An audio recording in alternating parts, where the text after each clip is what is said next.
At his first presidential press conference on domestic affairs, Emmanuel Macron said he'd listened to people's grievances over social inequality and the French political system.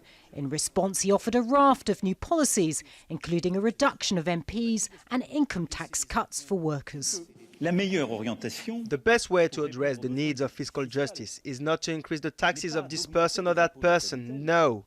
It's rather to lower taxes for the greatest number of our fellow citizens, in particular for those who are employed and part of the middle classes. He also touched on personal matters, saying he regretted that some people considered him arrogant. I've given the impression of always giving orders, of being tough and at times unfair. This I regret because it's not who I am and it's not helped our cause. Macron's new policies were based on the findings of the Great Debate, an initiative he launched in January to give people a chance to discuss their concerns at town hall meetings and online.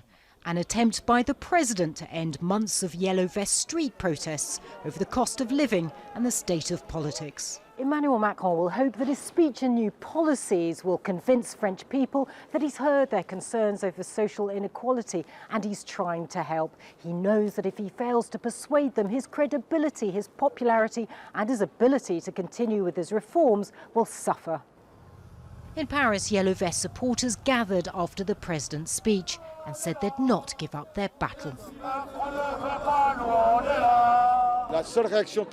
My reaction to his speech is one word: resign.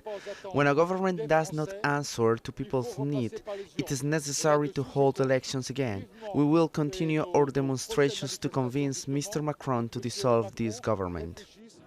The real test for Macron will be how the wider public will regard his new policies and whether he's managed to bury his reputation as a president who favours the rich.